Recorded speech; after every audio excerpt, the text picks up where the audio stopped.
तो दोस्तों, हमारे चैनल पर आप सभी का हार्दिक स्वागत है। अगर आपको हमारी कहानियाँ अच्छी लगें तो प्लीज़ हमारे चैनल को सब्सक्राइब करें, वीडियो को लाइक और शेयर करें, व चैनल को ज़्यादा से ज़्यादा सपोर्ट करें। अरुणिता जी सुधाकर जी की धर्मपत्नी थीं और क्योंकि वह बहुत ज़्यादा पढ़ी लिखी नहीं थीं, लेकिन हाँ, एक सुघड़ गृहिणी थीं, क्योंकि उनके घर वालों ने उन्हें पढ़ाने लिखाने पर ज़्यादा ध्यान नहीं दिया था। इसका एक कारण यह भी था कि अरुणिता जी की 5 बहनें और भी थीं, तो उनके घर वाले उन्हें पढ़ाई लिखाई भला कहाँ से ही करवा पाते। वह बहुत ही गरीब घर की लड़की थीं। जब अरुणिता जी की शादी सुधाकर जी के साथ हो गई तो उसके बाद उन्होंने अपने ससुराल में अपने मायके से कई गुना बेहतर स्थितियां देखी थीं। हालांकि सुधाकर जी का परिवार भी बहुत ज़्यादा रईस तो नहीं था, लेकिन हाँ, अरुणिता जी के परिवार के मुकाबले उनकी स्थिति काफ़ी बेहतर थी। शादी के बाद अरुणिता जी ने अपने घर को बहुत अच्छे से संभाल लिया था, क्योंकि उनके परिवार में इतने ज़्यादा सदस्य भी नहीं थे। सुधाकर जी सबसे छोटे थे और जब सास ससुर के समय पर उनके बंटवारे का समय आया तो बड़े बड़े बेटों को जहाँ सिर्फ जमीन जायदाद मिली, वहाँ छोटे बेटे यानी सुधाकर जी के हिस्से में ज़मीन जायदाद का जो हिस्सा आना था वह आया। साथ ही उनके माँ बाप भी आए और इससे उन्हें कोई दुख नहीं था, बल्कि खुशी थी, क्योंकि वह तो हमेशा से यही चाहते थे कि उनके माता पिता हमेशा उनके पास रहें, उनके साथ रहें। बल्कि उन्हें तो इस बात का डर रहता था कि कहीं उनके भाई आपस में माँ बाप के लिए झगड़ा ना करने लगें और कहीं वे उन्हें अपने पास में रखने लगें। लेकिन आखिरकार उनके माता पिता अरुणिता जी और सुधाकर जी के साथ ही रह रहे थे। उनके अलावा केवल अरुणिता जी के 3 बच्चे थे, एक बेटा और 2 बेटियां। सुधाकर जी का बेटा और बेटियां, उनके तीनों ही बच्चे शुरू से ही पढ़ाई लिखाई में बहुत ही सामान्य थे, या कहें कि उनकी छोटी बेटी तो सामान्य से भी कम थी। उसका पढ़ने लिखने का मन ही नहीं करता था और बड़ी बेटी, उसे भी पढ़ाई लिखाई से कुछ खास लगाव नहीं था। शुरू से ही घर के खेती बाड़ी के काम और घर गृहस्थी के कामों को संभालने का उन पर इतना दबाव आ गया कि पढ़ाई लिखाई से उनका बिल्कुल मन हट गया था। वह केवल अपने खुद के घर गृहस्थी के कामों को ही संभाला करती थीं। साथ में माता पिता के जोर देने पर आखिरकार उन दोनों की 12वीं कक्षा पूर्ण हो गई। अब क्योंकि उनका सबसे छोटा बेटा था, लेकिन वह पढ़ाई में सामान्य था, बहुत ज़्यादा होशियार नहीं था, लेकिन बहुत ज़्यादा कमज़ोर भी नहीं था। वह पढ़ाई में बिल्कुल सामान्य था और अब उनका बेटा 11वीं कक्षा में था। बड़ी बेटी 1 साल पहले ही 12वीं पास कर चुकी थी और छोटी वाली बेटी, उसने इसी साल 12वीं कक्षा पास की थी। अब जब उनकी दोनों बेटियों की 12वीं कक्षा पूरी हो चुकी थी तो उसके बाद उन्होंने अपनी बेटियों से पूछा भी, कहा कि यदि तुम पढ़ना चाहती हो तो हमें तुम्हें पढ़ाने में कोई आपत्ति नहीं है। लेकिन उन दोनों ने ही अपने माँ बाप को यह कह दिया कि वह अब पढ़ना नहीं चाहती, जितना पढ़ना था वह पढ़ चुकी। और इस तरह से वे दोनों 12वीं कक्षा करके ही घर में बैठ गईं, क्योंकि सुधाकर जी की खेती बाड़ी ठीक ठाक थी और उन्होंने घर पर पशु भी पाले हुए थे। तो खेतों का और पशुओं का काम इतना ज़्यादा हो जाता था कि वे दोनों मिलकर वह सारा काम संभाला करती थीं। शुरू से ही उन्हें काम करने से कोई परेशानी नहीं थी। वे दोनों पूरी जिम्मेदारी से पूरे घर का काम संभाला करतीं और उनका बेटा छोटा होने के नाते उसे हमेशा ही आज़ादी मिली, अपने माता पिता से, दादा दादी से, यहाँ तक कि बहनों से भी। वह पूरी तरह से निश्चिंत रहता और इधर उधर घूमता रहता था।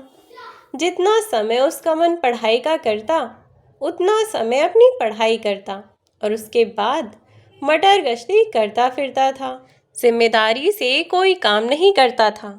ऐसे ही 2 साल और बीत गए और अब तक उनके बेटे की भी 12वीं पूरी हो गई थी और उसने ग्रेजुएशन में एडमिशन ले लिया, क्योंकि उसे पता था यदि वह घर पर बैठ जाता तो वह घर के काम करता और अगर नहीं करता तो ज़बरदस्ती उससे वे काम करवाए जाते और वह घर के कामों से बहुत बचता था।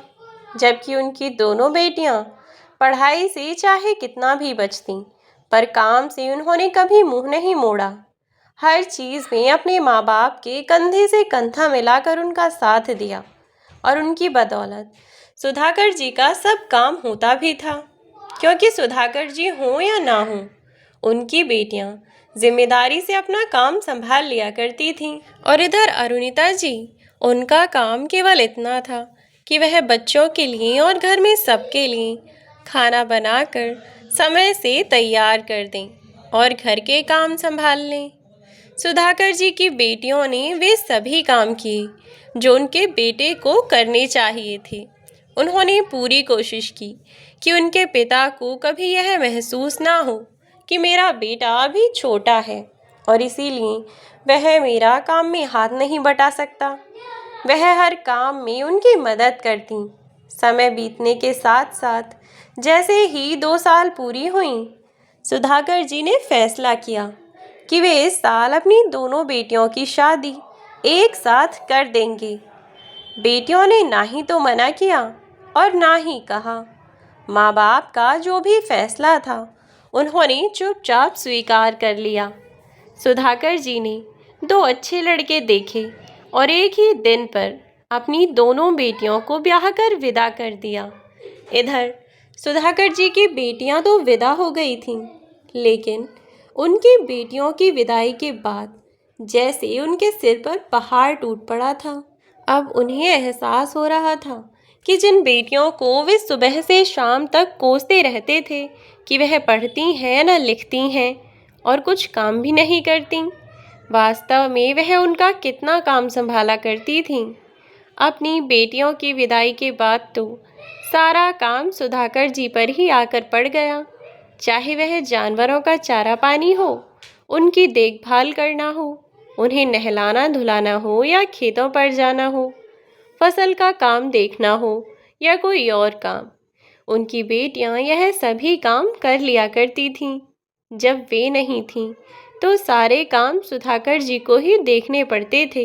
उनका बेटा, वह तो बाजार से सब्जियां तक नहीं ला सकता था। वह तो जैसे पढ़ाई करके भी उन पर एहसान कर रहा था। बस कॉलेज जाता और कॉलेज से घर आता, उसके अलावा उसे कोई और काम करने से मतलब ही नहीं था। उसकी ग्रेजुएशन भी पूरी हो गई थी और ग्रेजुएशन करने के बाद उसे एक प्राइवेट कंपनी में साधारण सी नौकरी भी मिल गई। अब क्योंकि उनके बेटे ने कंप्यूटर का कोर्स भी कर लिया था, तो उसकी वजह से उसे उस कंपनी में थोड़ा ठीक काम मिल गया और अब उनका बेटा सिस्टम पर बैठकर कंपनी के अन्य कर्मचारियों को देखा करता था। अब कंप्यूटर सीखने से उसकी सैलरी में तो वृद्धि हुई ही थी, साथ ही साथ उसके बर्ताव में, उसके घमंड में भी वृद्धि हो गई थी। अब जैसे जैसे समय बीता, समय के साथ साथ उनके बेटे का यह घमंड बढ़ता ही रहा। शुरू में तो यह सब फिर भी ठीक था, क्योंकि शुरुआत में यह सिर्फ बाहर के लोगों के लिए था, जबकि उसके माता पिता उसे इस चीज़ के लिए कई बार डांट लगाया करते थे कि इंसान कितना भी ऊंचा हो जाए, उसके अंदर घमंड नहीं होना चाहिए, क्योंकि वक्त बदलते देर नहीं लगती। कब आसमान से इंसान ज़मीन पर आ गिरे कुछ पता नहीं चलता। घमंड करने वाला कोई भी व्यक्ति यह बात भूल बैठता है, जबकि उसके माता पिता उसे हमेशा यही बात कहा करते और समझाते रहते थे कि बेटा, घमंड करने वाले आज तक कोई नहीं है। जो भी घमंड करता है, ईश्वर यदि चाहे तो पल में उसका घमंड मिट्टी में मिला सकता है। इसीलिए उनका बेटा, वह तो अपने माँ बाप से यही कह देता कि माँ पापा, आप नहीं जानते, मैं जिन लोगों के सामने अकड़ कर दिखाता हूँ ना, वे लोग मुझे पहले ही बहुत नीचा दिखा चुके हैं और अब जब मेरा वक्त आया है तो मुझे उन लोगों को जताना होगा ना कि मैं भी किसी से कम नहीं हूँ। फिर भी वैसे ही वे उसे समझाकर छोड़ दिया करते थे। लेकिन समय बीतने के साथ अब वह अपने माँ बाप से भी उल्टा बोलने लगा। उसे किसी की भी बात बर्दाश्त नहीं होती थी। यदि उसके माँ बाप उससे कोई बात प्यार से भी समझा रहे होते तब भी वह उन पर उल्टा चिल्ला कर पड़ता। यह सब देखते हुए अब उसके घर वाले भी परेशान होने लगे थे और अब जब उसकी ग्रेजुएशन के बाद उसे नौकरी करते हुए भी 1 साल हो गया था तो उन्होंने उसके लिए एक लड़की देखकर उसकी भी शादी करवा दी। सोचा कि जिम्मेदारियां पड़ेंगी तो थोड़ा बदलाव आएगा। जब परिवार में गृहस्थी में पड़ जाएगा तो जिम्मेदारियों के तले खुद ही अपने बर्ताव में परिवर्तन ले आएगा।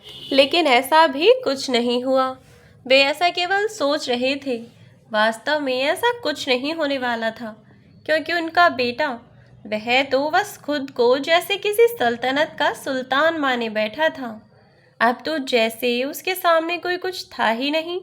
खैर, उसका यह घमंड इसीलिए भी था क्योंकि उसके आसपास उसके गांव में अधिकतर लोग वहीं आसपास ही मेहनत मजदूरी किया करते थे या फिर फैक्ट्री में जाते तो मजदूर का काम किया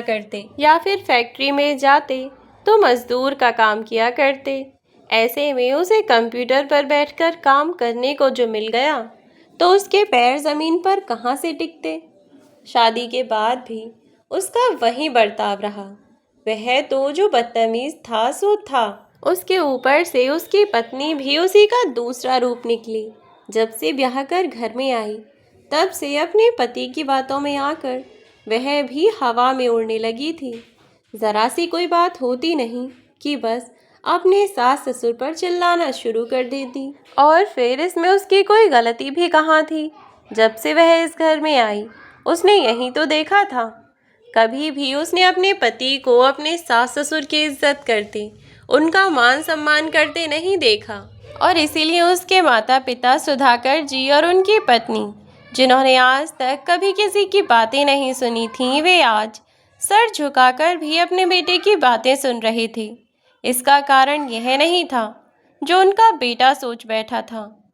उनके बेटे को लगने लगा था जैसे पूरा परिवार इस पर निर्भर हो गया है और इसीलिए वह अपने माता पिता के साथ जैसा बर्ताव करता है वैसा सही रहेगा और इसीलिए वह उनके साथ इस तरीके से बातचीत करने लगा था। उसने यही मानसिकता अपनी पत्नी के दिमाग में भी विकसित कर दी थी और वह भी सास ससुर को नीचा दिखाने का कोई मौका न छोड़ती, जिससे अब दिन पर दिन अरुणिता जी और सुधाकर जी की बर्दाश्त की हद भी ख़त्म हो रही थी।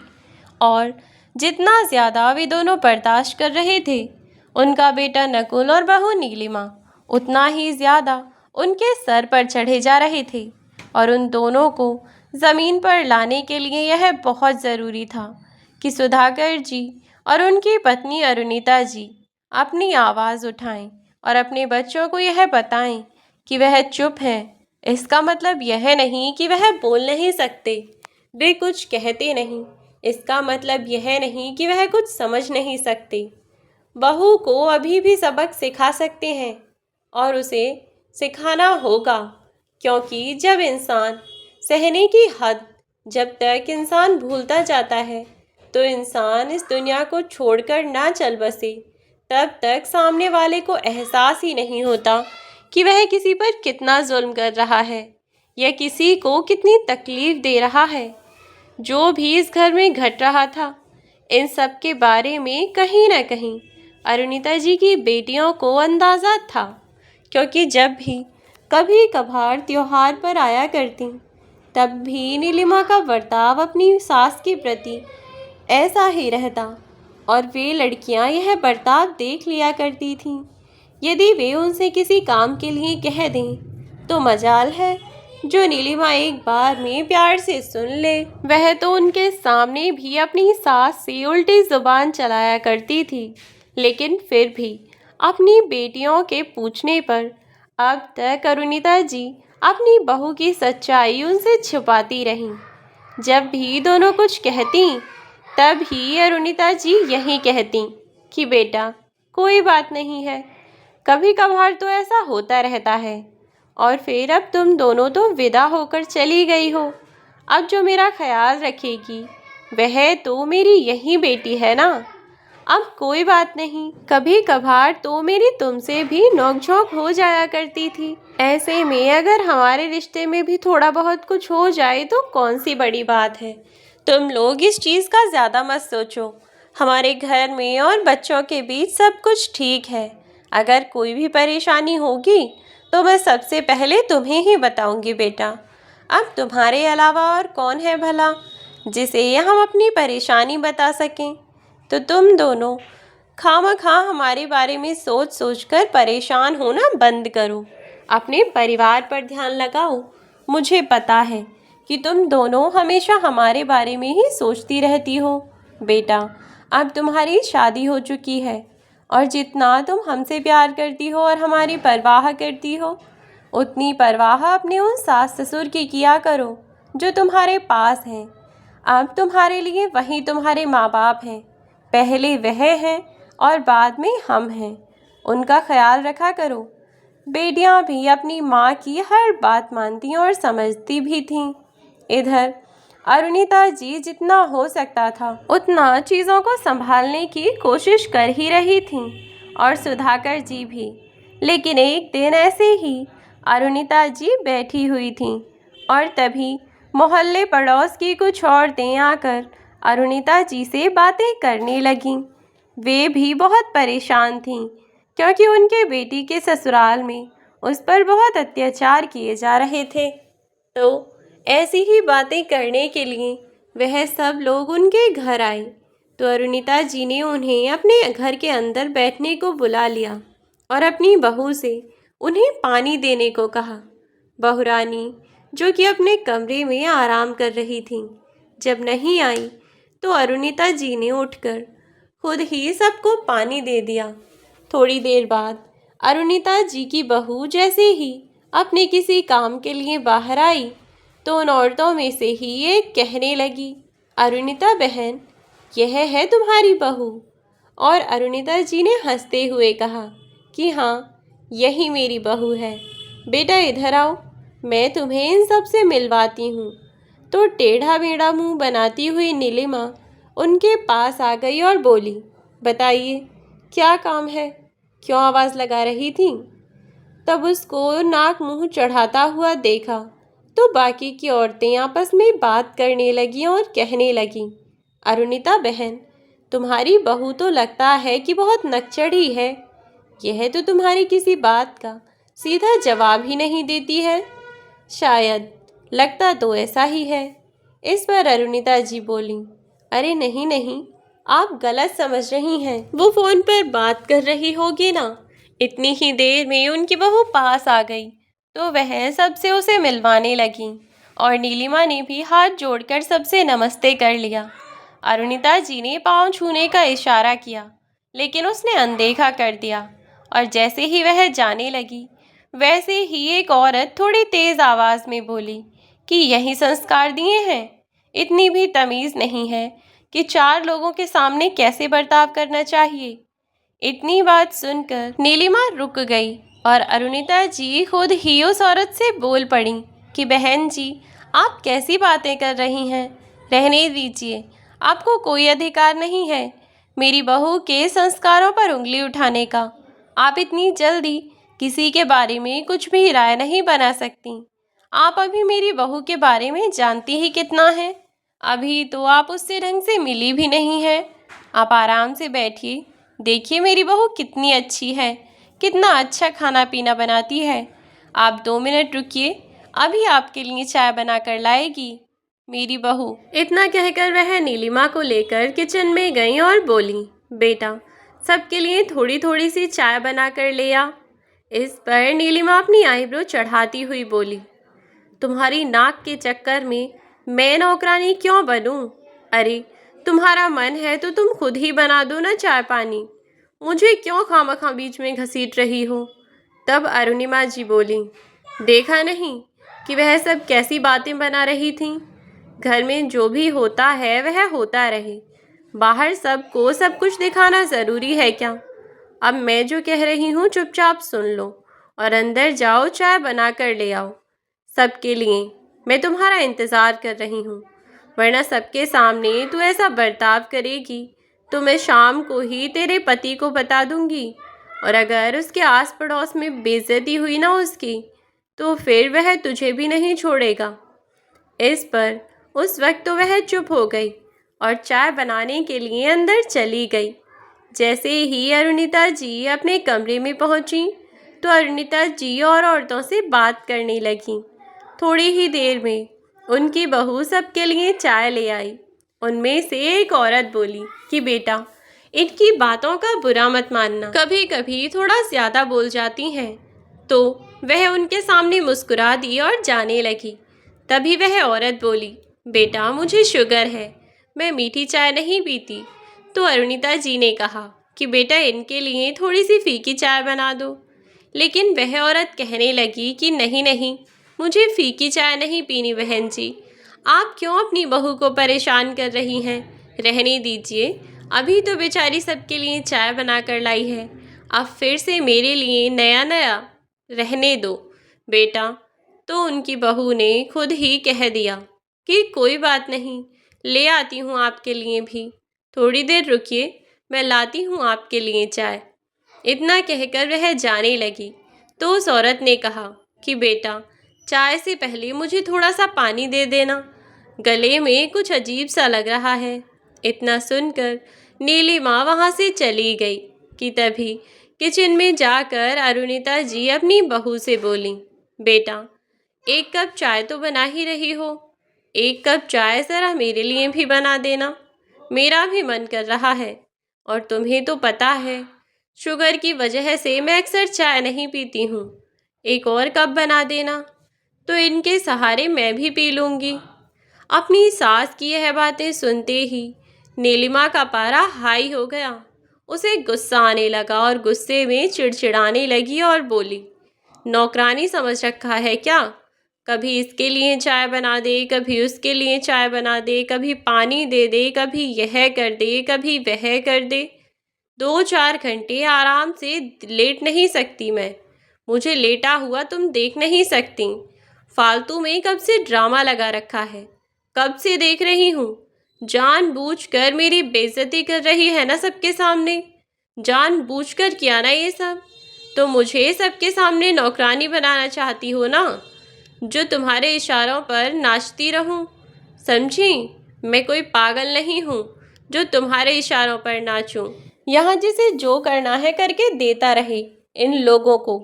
और ऐसे ही यह बेशर्मों की तरह यहाँ आकर बैठ गई हैं। इन्हें कोई काम धाम नहीं है, यहाँ आकर फालतू की बातें करने लग जाती हैं। इतने गुस्से में पैर पटकती हुई अपने कमरे में चली गई। नीलिमा की यह हरकत किसी को पसंद नहीं आई और सब ऐसे ही नीलिमा जी की सास अरुणिता जी को ताने सुनाते सुनाते अपने अपने घर लौट गए। इस सब के कारण अरुणिता जी की सबके सामने बहुत बेइज्जती हुई। जब भी औरतें अरुणिता जी को वे दुनिया भर की बातें कह रही थीं, तो उनकी बहू को भी वह बातें सुनाई आ रही थीं और वह लोग यह सब कहते कहते ही घर से बाहर निकल रहे थे। तभी सुधाकर जी घर के अंदर दाखिल हो रहे थे। उन्होंने उन औरतों को गुस्से में बड़बड़ाते हुए देखा तो उनसे वे पूछने की कोशिश करने लगे, लेकिन गुस्से में वे यही कहती चली गईं कि अंदर जाकर क्या करना है, अपनी बहुरानी से पूछें उसने क्या किया है। बिल्कुल गंवार लड़की उठा लाए हैं, इससे अच्छा तो हमारी बहुएं हैं, चाहे पढ़ी लिखी न सही, कम से कम घर आए मेहमानों की आवभगत करना तो जानती हैं। इस बदतमीज़ घमंडी की तरह तो नहीं कि घर आए लोगों की बेइज्जती करके भगा दो। यह सब सुनकर सुधाकर जी जैसे ही घर के अंदर आए तो अंदर आते ही उन्होंने देखा अरुणिता जी की आंखों में आंसू थे और वह रो रही थीं। सुधाकर जी ने पूछा कि क्या हुआ है, तो अरुणिता जी ने उन्हें सारी बात बता दी। आज गांव की उन 4 औरतों के सामने उनकी बहू के कारण उनकी पत्नी की बेइज्जती हुई थी, और यदि वह अभी भी चुप रहे तो कल को पूरे गांव के सामने भी उनकी बहू उनके और उनके परिवार की ऐसे ही बेइज्जती करवाती। इसीलिए अब उनके लिए चुप रहना बहुत मुश्किल हो गया था। वह तेज आवाज में अपनी बहू को चिल्लाकर आवाज देने लगे। पहली बार अपने ससुर की इतनी तेज आवाज सुनकर जैसे ही नीलिमा नीचे आई तो वह भी आज थोड़ा सा घबरा गई, क्योंकि आज उसके ससुर बहुत गुस्से में थे। इसीलिए वह ज़्यादा कुछ उल्टा नहीं बोल पाई। इधर सुधाकर जी ने अपनी बहू से कहा कि फ़ोन करके अगर तू चाहे तो अपने पति को बुला सकती है, लेकिन आज मैं तुम दोनों का फैसला करके रहूँगा। हम दोनों चुप हैं, इसका मतलब तुम लोग तो बिल्कुल यह सोच बैठे हो कि हम गूंगे हैं और हम बोल नहीं सकते। पागल समझ बैठे हो शायद तुम हमें, पर वास्तव में हम हैं नहीं।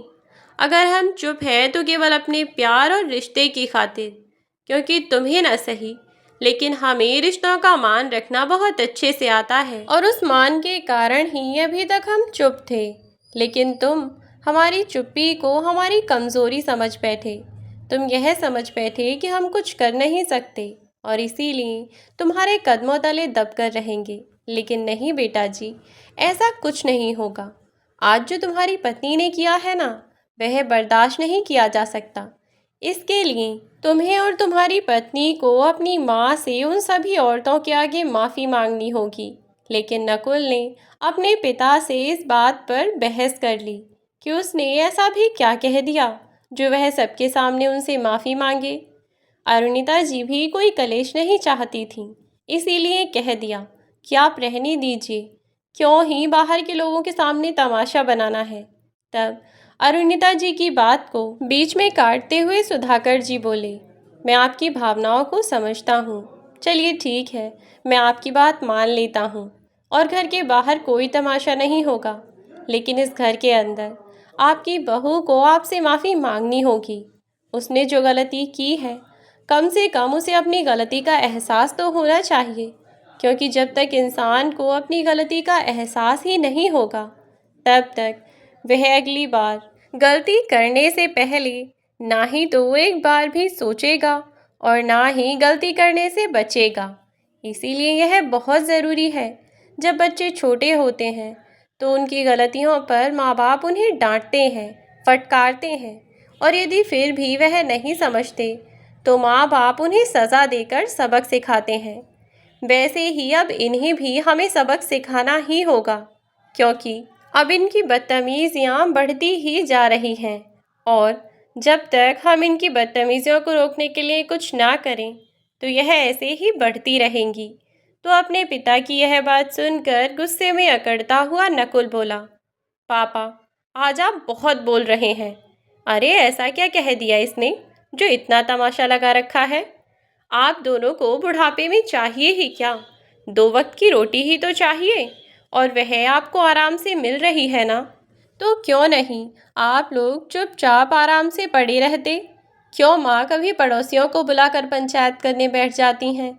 उसमें भी अगर अपने पड़ोसियों को बुलाकर आपको जो खाना है खिलाना है वो करती रहें। अगर यह अपने कमरे में आराम कर रही है तो उसे बुलाने की क्या ज़रूरत है? घर के काम क्या कम होते हैं जो ऊपर से पड़ोसियों को बुलाकर उनकी भी सेवा करवाएंगी अब माँ इससे? आप ही बताइए पापा, क्या मैं गलत कह रहा हूँ? तब यह सुनकर सुधाकर जी बोले, अरे वाह बेटा, तुम्हारी ज़ुबान तो बहुत लंबी हो गई है। मत भूलो कि वही पड़ोसी और वही घर कुनवा के लोग थे। जब भी हमें ज़रूरत पड़ी तभी उन्होंने हमारी मदद की। तुम क्या समझते हो? तुम तो कभी किसी काम में हाथ तक नहीं लगाते हो। मैं अकेला सब चीज़ों को कैसे संभालता हूँ, यह मैं ही जानता हूँ। तुम किसी के इतने से काम को नहीं संभाल सकते, लेकिन वहीं तुम्हारे चाचा ताऊ के जो बच्चे हैं ना, मेरा कितना सहारा लगवाते हैं यह मैं ही जानता हूँ। और वह तो तुमसे कभी बहस भी नहीं करते, लेकिन तुम हमेशा ही उनसे चिढ़ते रहते हो, क्योंकि तुम उनके काबिल नहीं हो। इसीलिए तो तुम्हें उनसे जलन होती है। तो इसीलिए उनसे तुम हमेशा नफरत करते हो। अपने पिता की यह बात सुनकर वह गुस्से में चिल्लाने लगा और बोला, क्या कहा आपने? मैं उनके काबिल नहीं हूँ या वह गंवार मेरे काबिल नहीं है?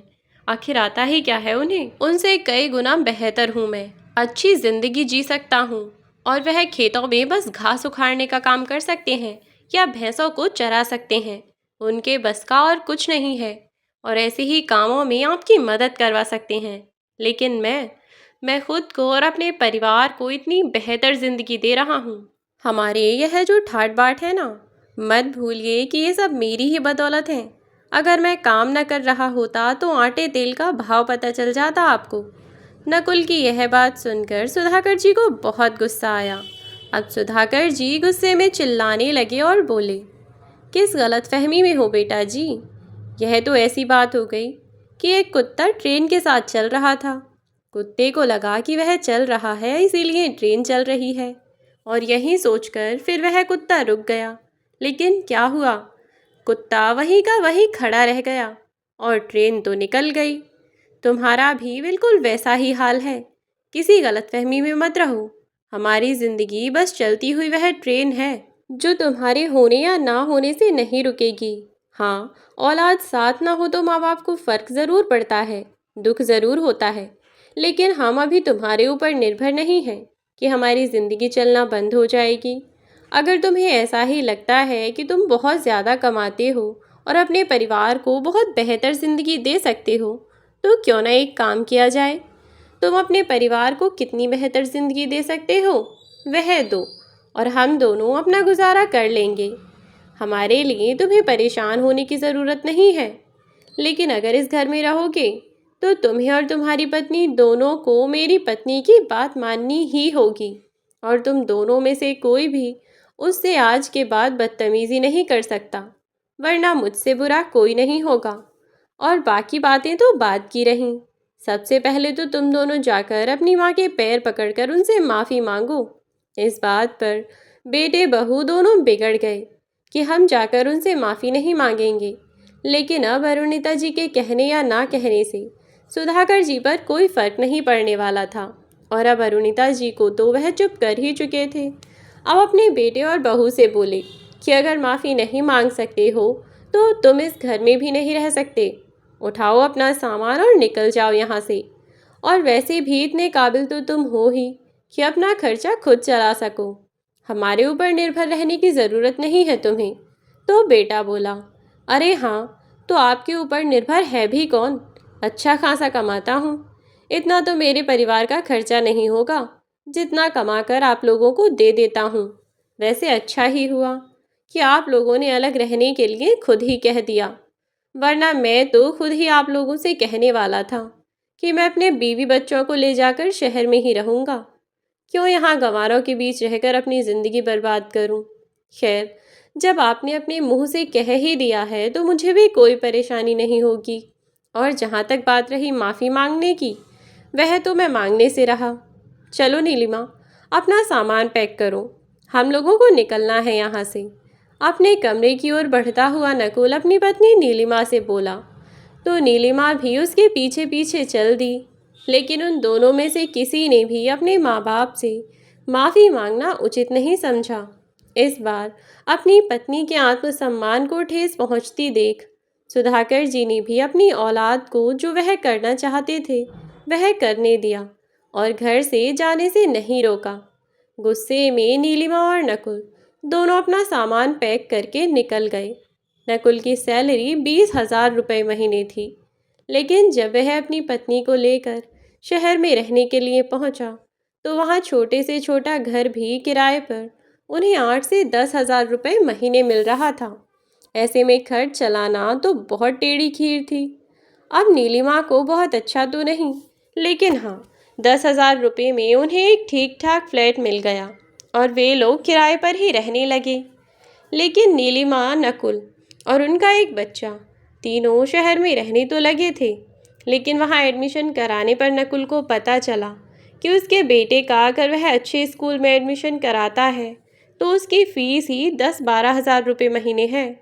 ऐसे में घर का खर्चा कैसे चलता? इसीलिए उसने अपने बेटे का एडमिशन एक मामूली से स्कूल में करवा दिया, जहाँ की फ़ीस 2,000 या 3,000 रुपये महीने थी। अब नकुल का आने जाने का किराया भी 2,000 रुपये के आसपास तो लग ही जाता था।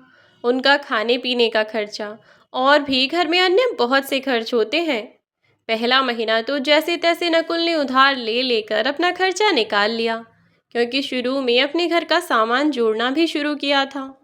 इतनी मजबूरी में ऐसी हालत में रह रहा था जिसमें कि वह बहुत अच्छी ज़िंदगी भी नहीं जी रहे थे। तब उसने जैसे ही अपना 1 महीना पूरा किया तो सोचा कि थोड़े बहुत पैसे जो उसने उधार लिए थे वह अपना कर्ज निपटाना शुरू कर देगा। पर यह क्या, हर महीने उसे थोड़े बहुत पैसे उधार लेने ही पड़ रहे थे, जिसके कारण उसका कर्जा खत्म होना तो दूर बल्कि हर महीने और बढ़ जा रहा था। 2-3 महीने तक तो ऐसा चलता रहा। फिर उसके दोस्तों ने भी उसे पैसे देना बंद कर दिया। वे कहने लगे कि पहले जो पैसे दे रखे हैं उन्हें तो वापस लौटा, बाकी पैसे बाद में लेना। सबके अपने अपने खर्चे थे, कोई उसे कहाँ से ही इतने पैसे देता। अब तो 4-5 महीने में ही नकुल की हालत खराब होने लगी। इधर 2 महीने बाद से ही उसके और उसकी पत्नी के बीच झगड़ा बहुत बढ़ने लगा, क्योंकि जैसी ज़िंदगी उसकी पत्नी अपने घर पर जी रही थी वैसे यहाँ संभव नहीं थी। गांव में घी, दूध, मट्ठा, मक्खन किसी चीज़ की कभी कमी नहीं थी। साग सब्जी समय से पहले उसके ससुर लाकर रख दिया करते थे। असली आटे तेल का भाव तो उन दोनों को अब समझ आ रहा था। उन दोनों से खर्च चलाना भी भारी पड़ रहा था।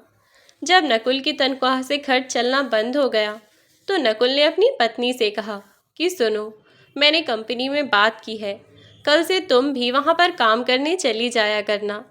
यह बात सुनते ही गुस्से में नीलिमा चिल्लाई और बोली, शर्म नहीं आती तुम्हें? मुझसे काम करने का कह रहे हो? अरे कैसे आदमी हो, अपने परिवार का खर्च तक नहीं चला सकते? किसने कहा था तुमसे अपने घर को छोड़ने के लिए? अरे तुम्हारी माँ से माफ़ी ही तो मांगनी थी, तो कौन सी आफत आ जाती अगर हम माफ़ी मांग लेते? छोटे ही तो हैं, नाक तो नहीं कट जाती हमारी।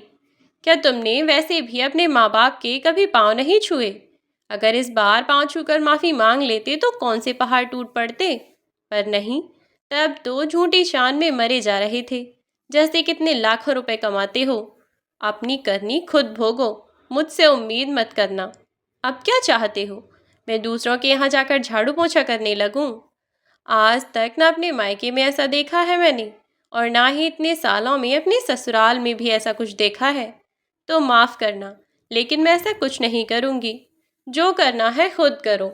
अपनी पत्नी की बातें सुनकर नकुल को गुस्सा तो आया, लेकिन फिर वह चुप लगा गया और सब्र करता हुआ खुद को समझाता हुआ बोला, वास्तव में तो गलती तेरी ही है नकुल। बात इतनी बड़ी नहीं थी जितनी बड़ी तूने बना दी। नीलिमा की बात भी तो सही है ना, अगर बच्चा होकर माँ बाप से माफ़ी मांग लेता तो क्या ही बिगड़ जाता।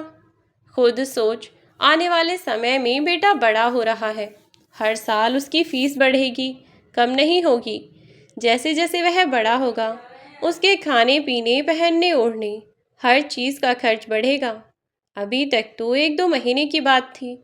हर बार अपनी पत्नी को अगले महीने कहकर वह टालता रहा, लेकिन अब तो वह उसके सर पर तांडव करने लगी थी, क्योंकि जब वह घर पर थी तो हर एक त्योहार पर नए कपड़े लेकर आती थी, और जब से घर छोड़ा है 6 महीने में नकुल ने उसे मुश्किल से 1-2 जोड़ी कपड़े दिलाए होंगे, वह भी बहुत ही घटिया से।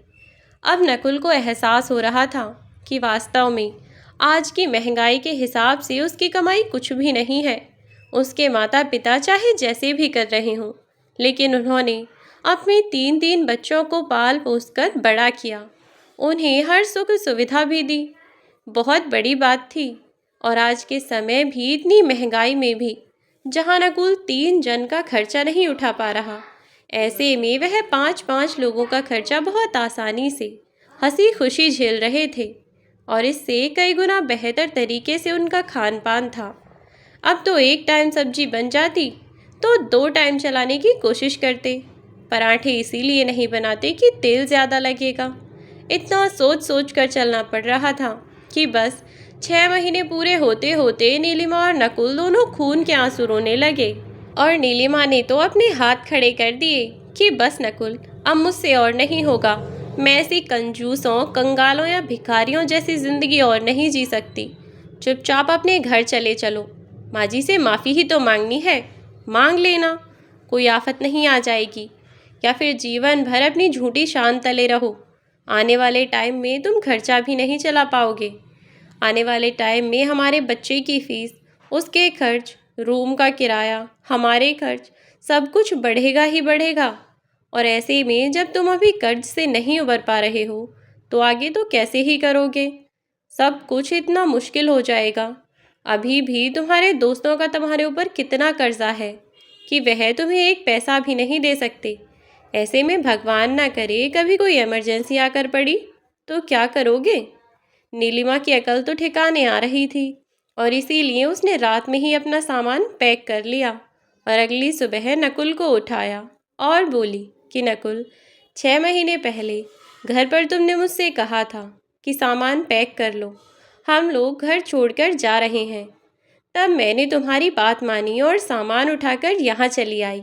लेकिन अब तुम मेरी बात मानो और अपना सामान उठाओ और घर चलो। अपने माँ बाप के आगे झुक जाओगे तो छोटे नहीं हो जाओगे, और वैसे भी तुम उनसे बड़े नहीं हो। उनके आगे झुकने में तुम्हें भला कैसी शर्म। नीलिमा के समझाने पर नकुल भी समझ गया और अपने घर आने के लिए वह भी तैयार हो गया। अगले ही दिन वे तीनों अपना सा मुंह लेकर वापस घर लौट आए। जैसे ही वे लोग घर आए तो देखा घर का दरवाज़ा खुला हुआ था। अरुणिता जी अंदर खाट पर लेटी हुई थीं और सुधाकर जी घर पर थे नहीं। अरुणिता जी ने उन्हें जैसे ही घर देखा तो वह बहुत खुश हो गईं और उन्होंने खुशी खुशी अपने बच्चों को अंदर बुलाया और बिठाया। जैसे ही वह उनके लिए चाय बनाने जाने लगीं तो नीलिमा ने अपनी सास को हाथ पकड़कर वहीं खाट पर बिठाया और किचन में जाकर खुद सबके लिए चाय बनाकर लाई और उन दोनों ने हाथ जोड़कर अपनी माँ के पैर छूकर उनसे माफ़ी मांगी और आगे से कभी भी ऐसी गलती या ऐसी नादानी ना करने का फैसला लिया। शाम तक जब सुधाकर जी घर लौटे तो घर की रौनक ही कुछ और थी। वह देखते ही सब कुछ समझ गए। अरुणिता जी ने उन्हें सब कुछ समझा दिया और कह दिया कि बच्चों ने अब तो आपके कहे अनुसार मुझसे माफ़ी भी मांग ली है, अब आप भी उन्हें माफ़ कर दीजिए। बच्चे हैं, गलती हो जाती है, आगे से ऐसा कभी नहीं करेंगे। उन दोनों ने भी अपने पापा के पैर छूकर उनसे भी माफ़ी मांग ली और दोनों माता पिता ने अपने बच्चों को माफ़ कर दिया। आखिरकार उन दोनों को अकल आई और अब सब लोग साथ में खुशी खुशी प्यार से एक पास रहने लगे। और सुधाकर जी की यह बात सिद्ध हो गई कि कई बार जो काम प्यार से नहीं कराया जा सकता वह काम मार से कराया जा सकता है। उनके बच्चों को समझाने की उन्होंने बहुत कोशिश की, लेकिन जब प्यार से वे नहीं समझे तो उन्हें थोड़ा कठोर बनना पड़ा, जिससे आखिरकार उनके बच्चों को उनकी गलती का एहसास हुआ। कोई भी रिश्ता व्यक्ति के आत्मसम्मान से बड़ा नहीं हो सकता, फिर चाहे वह पति पत्नी का रिश्ता हो या माता पिता और बच्चों का रिश्ता हो। यदि आपके बच्चे आपके आत्मसम्मान को ठेस पहुंचाते हैं तो यह कतई ज़रूरी नहीं कि आप उनके प्यार में आकर अपने सम्मान को खो बैठें। ऐसे में अपने बच्चों को सही गलत के बीच फ़र्क समझाना बहुत ज़रूरी है और यही सुधाकर जी ने किया भी। आखिरकार सब कुछ अच्छा हुआ और पूरा परिवार खुशी खुशी एक साथ रहने लगा। दोस्तों, अगर आपको यह कहानियाँ अच्छी लगें तो प्लीज़ हमारे चैनल को सब्सक्राइब करना ना भूलें। अब मिलेंगे एक नई कहानी के साथ। आपका धन्यवाद।